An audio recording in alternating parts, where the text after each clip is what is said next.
Salam guru hebat. Hai, perkenalkan saya Anita Sastria Situmorang, SPD GR dari UPTD SMP Negeri 3 Kampung Rakyat, Kabupaten Labuhan Batu Selatan. Di sini saya akan memaparkan yaitu tugas koreksi antar materi, kesimpulan dan refleksi modul 1-1. Saya akan merefleksikan diri saya melalui 3 pertanyaan berikut.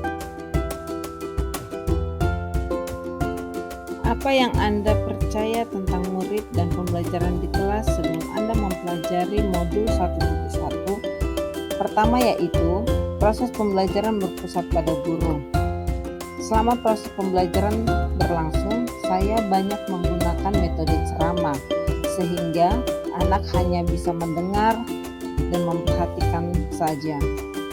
Yang kedua yaitu rendahnya motivasi murid sehingga mereka pasif dalam proses belajar.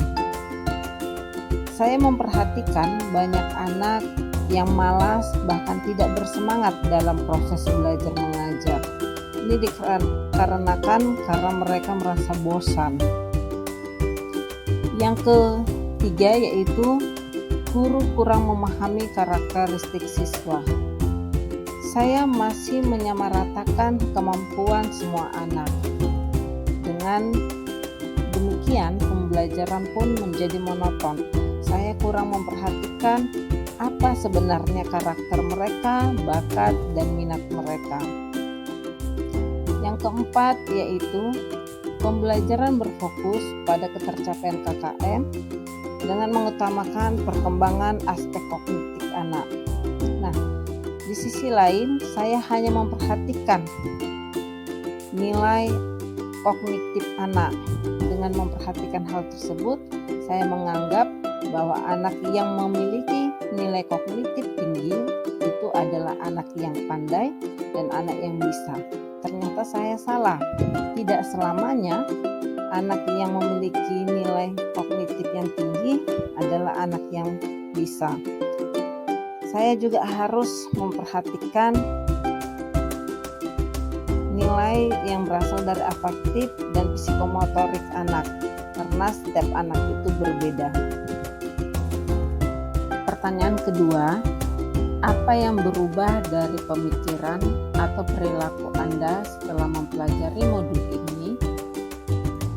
Pertama yaitu pembelajaran berpusat pada murid atau student center. Pembelajaran berpusat pada murid adalah proses pembelajaran yang membuat murid aktif karena mereka terlibat dalam proses pembelajaran, sehingga pembelajaran menjadi menyenangkan dan mereka mengkonstruksikan pengetahuannya. Yang kedua, menghargai setiap perbedaan karakteristik murid. Anak-anak tentunya memiliki karakter yang berbeda-beda. Mereka memiliki keunikan masing-masing. Saya menyadari dengan adanya perbedaan ini membuat pembelajaran menjadi berwarna. Dan saya sebagai pamong bertugas menuntun anak sesuai dengan kodratnya. Yang ketiga, menyadari bahwa guru bukan satu-satunya sumber belajar. Anak-anak bebas untuk mencari dan memiliki sumber belajar dari mana dan kapan yang akan mereka gunakan untuk belajar dan mengasah pengetahuan mereka. Untuk berubah dari pemikiran tersebut, saya akan berusaha menciptakan pembelajaran yang menarik dan menyenangkan agar proses belajar mengajar bisa berjalan dengan baik dan sesuai dengan harapan murid. Yang kedua yaitu menuntun murid dalam mengembangkan potensi dan bakat yang dimilikinya sesuai dengan kodrat alam dan kodrat zaman. Dan yang ketiga, memberikan kebebasan kepada murid untuk menyelesaikan tugas sesuai dengan minat, bakat, dan kreativitas mereka agar pembelajaran dapat berlangsung dengan baik. Pertanyaan ketiga, apa yang dapat segera Anda terapkan lebih baik agar kelas Anda mencerminkan pemikiran Ki Hajar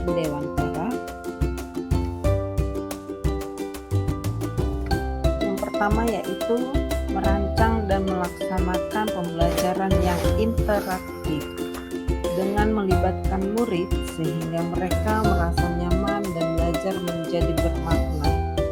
Yang kedua, menerapkan konsep merdeka belajar.